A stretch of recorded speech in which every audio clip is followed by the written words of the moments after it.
Hello viewers, আসসালামু আলাইকুম। সবাই কেমন আছেন?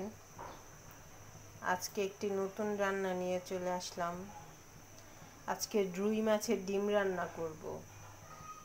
তো সবাই অবশ্যই খেয়েছেন, আর যারা খাননি, নতুন যারা, তাদের জন্য আজকে আমার এই ভিডিওটি।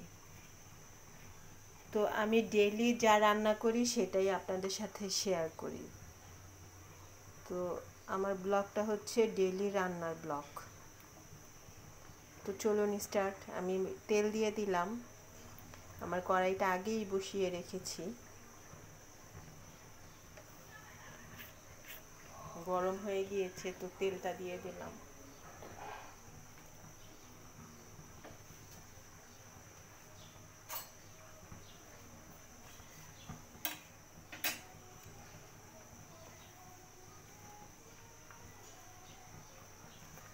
তেলটা অলরেডি অনেক গরম হয়ে গিয়েছে, তো পেঁয়াজ দিয়ে দিচ্ছি। পেঁয়াজ একটু বেশি করে দেব, দিয়ে লালচে করে ভাজবো।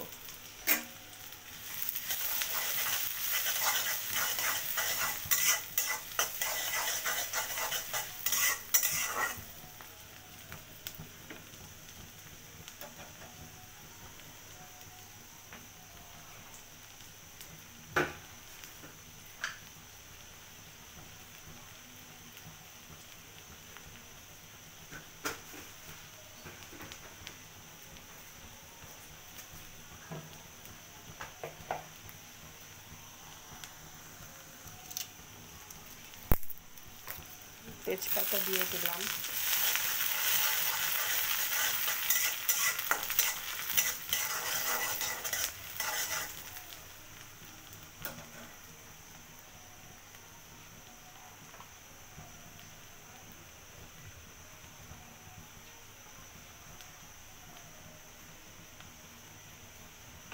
তো পেঁয়াজটা লাল হয়ে আসছে, আমি এখন পানি দিয়ে দিলাম।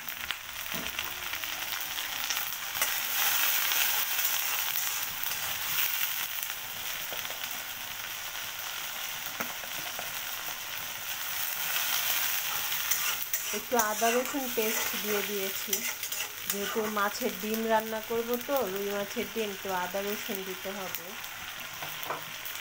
না হয় গন্ধ লাগে।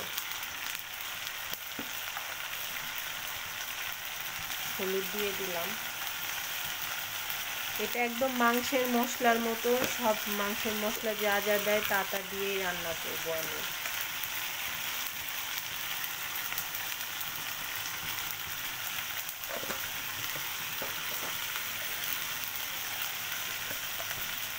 হলুদের গুঁড়ো, মরিচের গুঁড়ো দিলাম, একটু জিরের গুঁড়ো দিয়ে দিচ্ছি। নামানোর আগে লং এলাচি গুঁড়ো দিব। আমি আঁচটা কম দেই, গুঁড়োটা করে রাখি, গুঁড়োটাই দিই।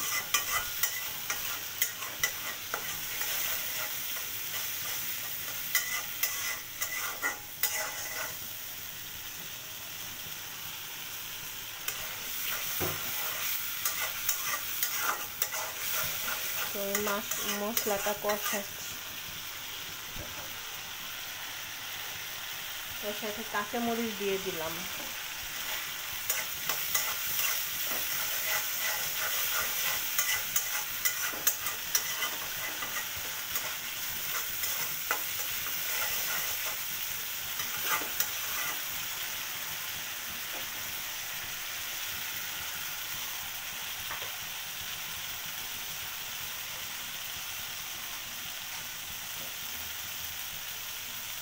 তো আমার মশলাটা কষানো হয়ে গিয়েছে।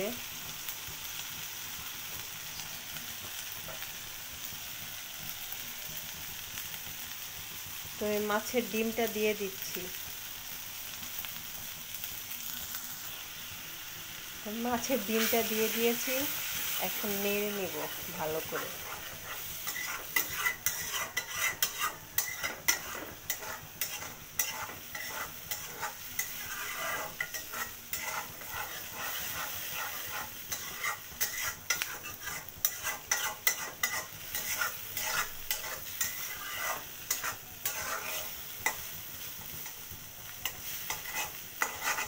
হাত দিয়ে মাছের ডিমটা আগেই আমি ছুটিয়ে নিয়েছি। তো একটু পানি দিয়ে নেড়ে তারপরে কড়াইতে দিয়ে দিয়েছি। দেখুন এখন ছোটা ছোটা হয়ে আসছে মাছের ডিমটা।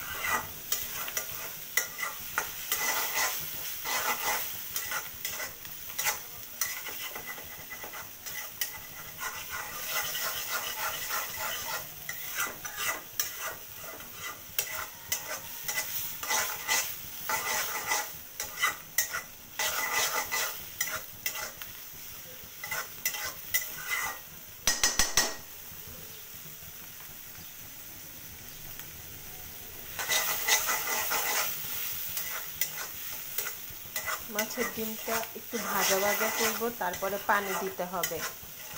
পানি না দিলে ডিমটা যদি সেদ্ধ না হয় ভালো করে, পরে কিন্তু পেট খারাপ হতে পারে। তাই আমি পানি দিয়ে 10 মিনিটের মতো ডিমটাকে সেদ্ধ করব ভালো করে, কারণ মাছের ডিম তো, তাই।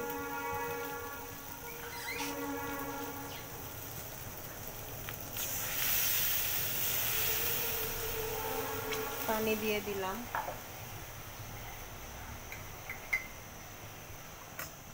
তো আমি এখন লবণও দিয়ে দিচ্ছি, লবণ অ্যাড করছি।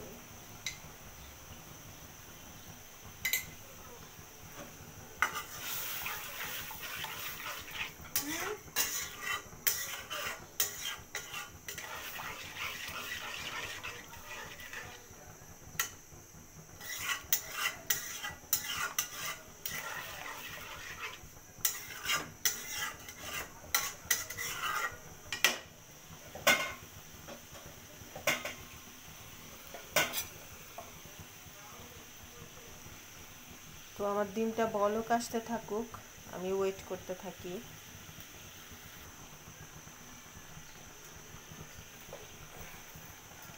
তো আমার ডিমটা বলক আসতেছে, এর মধ্যে আমি একটু লং এলাচির গুঁড়ো দিয়ে দিব।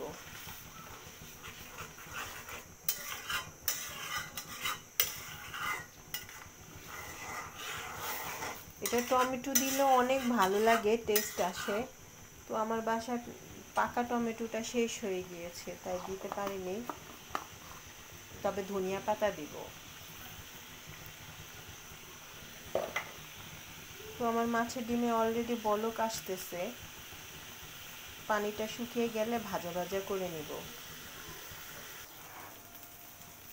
তো হ্যালো ভিউয়ার্স, দেখুন আমি অফ ক্যামেরাতে ডিমের ঝোলটা শুকিয়ে নিয়েছি।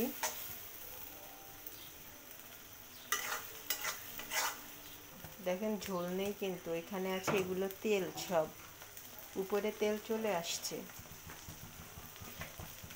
তো আমি এখন ধনিয়া পাতা দিয়ে দিচ্ছি বেশি করে, মাছের ডিম তো, তাই সব কিছু একটু বেশি বেশি করে দিয়েছি।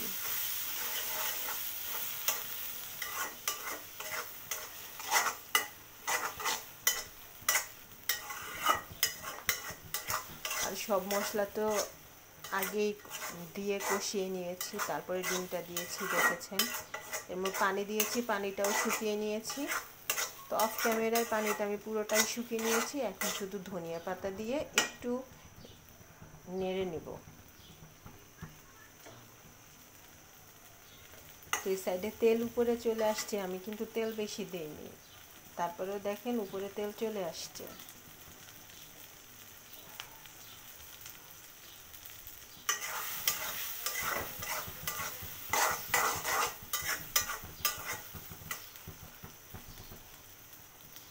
ওকে, আমার ডিম রান্না শেষ হয়ে গিয়েছে।